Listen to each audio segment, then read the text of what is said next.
Bem-vindos ao The Debate. Este episódio é baseado no Caderno de Estudos número 1 sobre atos registrais e princípios fundamentais, elaborado pelo professor Dr. Marcelo Lessa, que é o idealizador e mentor do projeto ENAC Turbo. Hoje, a gente vai mergulhar num tema que é, assim, o pilar da segurança jurídica e econômica do Brasil, o sistema de registro de imóveis. Todo mundo já ouviu aquela frase, né? Quem não registra não é dono. Isso vem direto do nosso Código Civil e mostra que o nosso sistema é o que a gente chama de constitutivo, ou seja, o seu direito de propriedade, ele não nasce com um aperto de mãos ou com a assinatura de um contrato de gaveta. Ele só existe de verdade quando o título é levado a registro no cartório. E para essa engrenagem toda funcionar, existem alguns princípios fundamentais. A questão central da nossa conversa hoje é: qual desses princípios é a verdadeira espinha dorsal do sistema? É a cadeia histórica perfeita, o famoso princípio da continuidade, que garante que a história de um imóvel não tenha, nenhuma lacuna. Ou será que é o filtro rigoroso do registrador, o exame de cada documento, que vem do princípio da legalidade?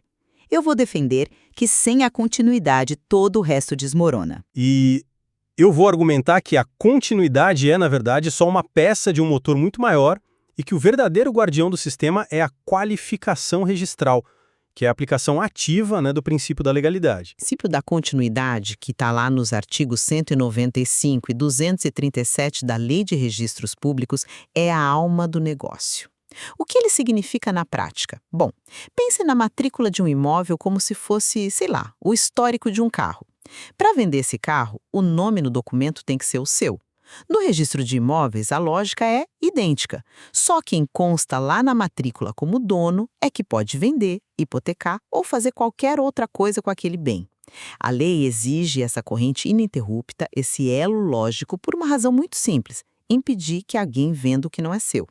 Isso transforma a matrícula na biografia fiel do imóvel. E todos os outros princípios, na minha visão, trabalham para fortalecer essa biografia.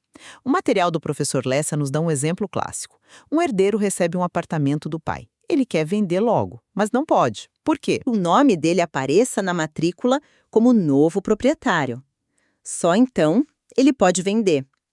Isso não é burocracia, é a continuidade em ação, protegendo o futuro comprador e, claro, a integridade de todo o sistema. Entendo. Eu entendo a importância dessa biografia, mas eu enxergo isso de uma forma um pouco diferente. Para mim, a continuidade descreve o estado ideal do registro, mas o princípio da legalidade é a força ativa que torna esse estado possível e, mais importante, confiável. A legalidade é o fundamento da qualificação registral, que é o dever que o registrador tem de analisar cada título que chega no cartório. Ele não é um mero arquivista carimbando papéis em sequência. Pelo contrário, ele é um fiscal da lei. Imagina um inspetor de qualidade numa linha de montagem. A função dele não é só verificar se as peças estão na ordem certa, mas se cada peça, individualmente, é perfeita. Essa é a função da qualificação. E a prova da força desse princípio é que ele se aplica até a títulos judiciais. O oficial de registro não só pode, como ele deve, recusar o registro de uma carta de adjudicação vinda de um juiz se ela ferir algum princípio registral. Pensa nisso. A análise do registrador pode barrar uma ordem judicial. Por quê? Para proteger o sistema. Uma corrente de títulos pode parecer contínua na aparência, mas se um dos elos for, um negócio nulo ou um documento falso, essa continuidade é uma ilusão, não gera segurança nenhuma. É a qualificação a cada novo ato que purifica e valida cada elo dessa corrente. Você tocou num ponto crucial, a qualificação de títulos judiciais. Mas eu interpreto isso de uma maneira completamente diferente. Pois então vamos aprofundar. Para mim, essa é a prova definitiva da supremacia da legalidade. Vamos pegar o exemplo que o próprio material de estudos nos dá. Um juiz determina que um imóvel seja registrado em nome de Carlos. A ordem judicial chega ao cartório, mas o registrador, ao analisar a matrícula, vê que o proprietário que consta lá é Antônio. O que ele faz? Ele devolve o título, ele se recusa a registrar. A análise da legalidade feita pelo registrador, um agente administrativo, se sobrepõe à ordem do juiz. E não é por arrogância, mas por um dever funcional de proteger a fé pública registral. Isso mostra que a função dele como guardião da lei é a função primordial. Ele é o último filtro. Mas espere um pouco. No seu próprio exemplo, qual foi o motivo exato da recusa? O que o registrador apontou? A violação do princípio da continuidade. Ele disse: olha, não posso registrar em nome de Carlos porque quem me consta como dono aqui é o Antônio. Ou seja, o exame de legalidade foi a ferramenta, foi o escudo usado para proteger o bem maior, que é a santidade da cadeia de titularidade. A legalidade, nesse caso, ela não é um fim em si mesma. Ela está a serviço da continuidade. A continuidade é o princípio substantivo, o coração do sistema.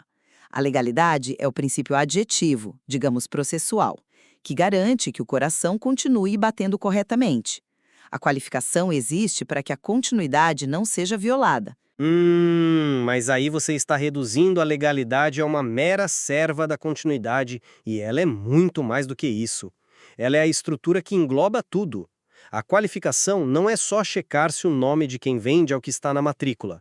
O registrador analisa a especialidade do imóvel, ou seja, se a descrição está correta, ele verifica o pagamento de tributos, a capacidade civil das partes, a existência de possíveis fraudes, a forma legal do título. A continuidade é apenas um item num checklist muito mais amplo, e o que dita esse checklist é o princípio da legalidade. Vamos a outro exemplo do material. Imagine uma matrícula que foi aberta, sei lá, 40 anos atrás, mas por um erro o oficial da época não assinou o ato de abertura.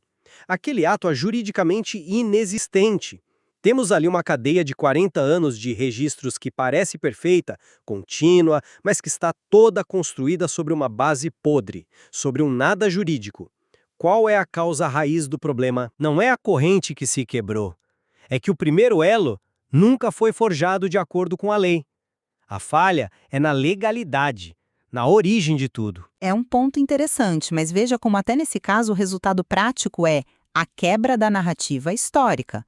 A legalidade serve para dar força e clareza a essa narrativa. E isso me leva a outro ponto, a relação com o princípio da especialidade.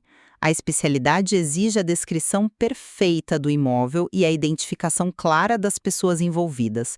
Por quê? Justamente para que a continuidade seja eficaz.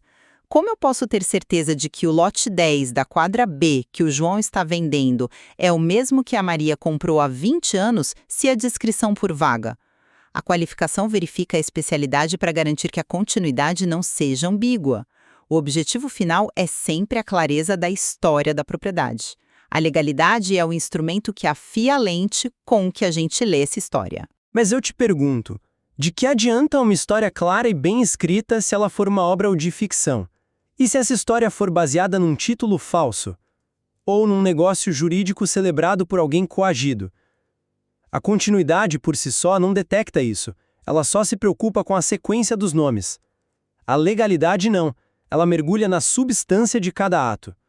A qualificação é o que impede que um título com vício de consentimento contamine toda a cadeia registral futura, mesmo que a sequência dos nomes dos proprietários pareça perfeita.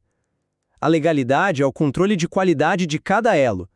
A continuidade é só a verificação de que os elos estão fisicamente conectados. O que é mais importante para a segurança de uma ponte pêncil? Que todos os cabos estejam amarrados um ao outro ou que cada um desses cabos individualmente seja forte o suficiente para não arrebentar? Para mim a resposta é óbvia. A força individual de cada elo é o que garante a força da corrente como um todo. Mas uma coleção de elos perfeitos, porém jogados no chão, não forma uma corrente. É a conexão, o encadeamento que cria a segurança dinâmica que a gente precisa. E isso nos leva diretamente para a questão da prioridade no protocolo. O princípio da prioridade, que basicamente diz: quem chega primeiro no cartório tem preferência, é um pilar da organização sequencial da matrícula. Ele cria uma fila clara, objetiva. E o que é essa fila se não a manifestação da continuidade no tempo? Ela organiza a inscrição de direitos para evitar o caos de registros conflitantes. A qualificação, o seu exame de legalidade, garante que o título que entra nessa fila seja válido, mas a própria existência da fila e a sua ordem rigorosa são expressões do ideal de continuidade. Sinto muito, mas aí eu discordo frontalmente. A prioridade não é absoluta, e a relatividade dela é a maior prova da supremacia da legalidade. Vamos a um cenário prático, do dia a dia do cartório, que o professor Lessa detalha bem. 2 escrituras de venda do mesmo imóvel chegam ao cartório. A do João é protocolada às 9 da manhã, a da Maria às 10. Pela prioridade, o João teria o direito, certo? Mas, durante a qualificação, o registrador percebe um erro na escritura do João. Falta uma certidão, por exemplo. Ele emite uma nota de exigência. O prazo de preferência do João fica congelado, esperando que ele corrija o erro. Se ele não corrigir a tempo, e a escritura da Maria que chegou depois estiver juridicamente perfeita, é a escritura da Maria que vai ser registrada. O que isso nos mostra de forma cristalina? Que o mérito legal do título, avaliado pela legalidade, prevalece sobre a simples ordem cronológica de chegada. De se corrigir. O sistema tentou primeiro preservar a sequência temporal. A qualificação agiu como uma condição de validade, mas a estrutura fundamental da fila foi dada pela prioridade, que, como eu disse, é uma ferramenta da continuidade. A legalidade não cria ordem, ela apenas fiscaliza quem pode permanecer nela. Mas ao fiscalizar, ela determina o resultado final. Se o título do João for inválido, sua prioridade se esvai. A legalidade não é passiva, ela é o poder que confirma ou nega a prioridade. Portanto, ela está acima. Olha, no fim das contas, para mim a conclusão é clara. Eu reafirmo que o princípio da continuidade é o conceito fundamental do nosso sistema. É ele que fornece a narrativa histórica, a sequência lógica da qual toda a segurança jurídica do mercado imobiliário depende. O exame de legalidade, a qualificação, por mais indispensável que seja, funciona como um mecanismo de proteção, um guardião a serviço da preservação desta cadeia de titularidade. A legalidade é a ferramenta, a obra-prima que ela protege. Por outro lado, eu mantenho a minha convicção. O dever ativo e incessante da qualificação legal é a defesa suprema do sistema.